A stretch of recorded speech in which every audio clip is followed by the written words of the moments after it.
Good evening and thank you for joining us for KREM 2 News at 6 tonight. I'm Mark Hanrahan. And I'm Whitney Ward. One of the biggest housing developments in Hayden is finally getting underway years after it was approved. The 610-acre project has the potential now to bring in more than 1,500 homes. But not everyone's happy about the work taking place. KREM 2's Cody Proctor joining us live in the studio tonight to explain. Cody?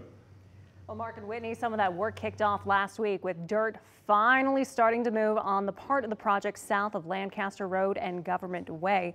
While the construction might seem sudden to some, city officials say it's actually been in the works for a while.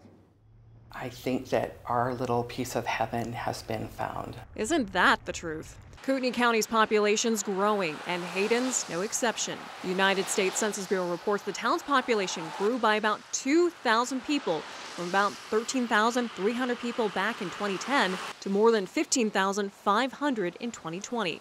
And the future only looks to get bigger.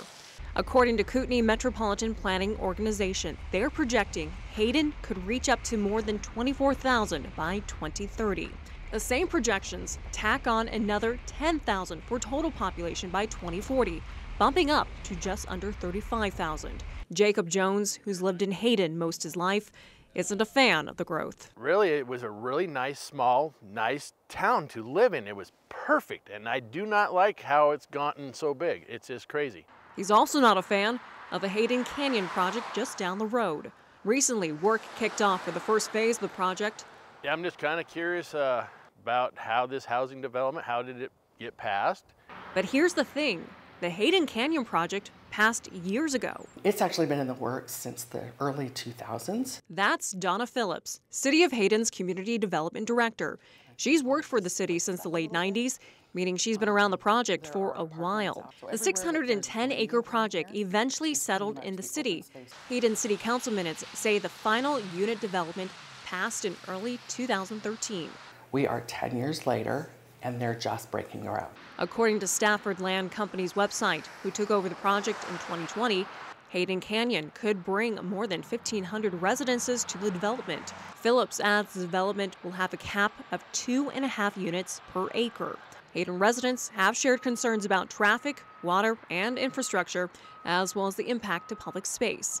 Phillips says the development has to dedicate 40% of the property for open space as part of the annexation requirements, which adds up to about 240 acres. It'll be a different kind of interaction that occurs, but you're going to still see animals in there. Stafford Land Companies since sold off the project's first phases to Lennar Homes of Idaho and to SUF Holdings.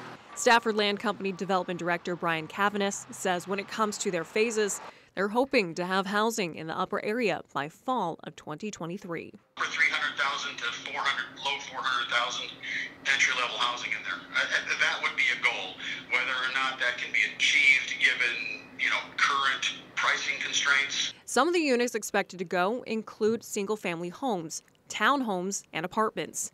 The Hayden Canyon Project is also expected to feature some mixed-use property with commercial space on the bottom and residences on top. In the meantime, Cavanis says some of the work they're doing right now includes working with the Avondale Irrigation District to help with a water reservoir, put in a booster pump station, and work with the city to help with sewer improvements. But even with no homes yet, he says they're already getting interest from home buyers. I can field up to 2 to 3 calls a week that are just cold calls that come into our office asking what kind of housing is going to be available and when it's going to be available. At this time, Hayden city officials expect construction impacts to traffic to be minimal, with the possibility of both North Government Way and East Lancaster reduced to 1 lane for utility installation and road widening. They say right now, the developers don't intend to have full road closures. Are we going to feel it's a little odd for a while? Oh yeah, we are. In Hayden, Cody Proctor, KREM 2 News.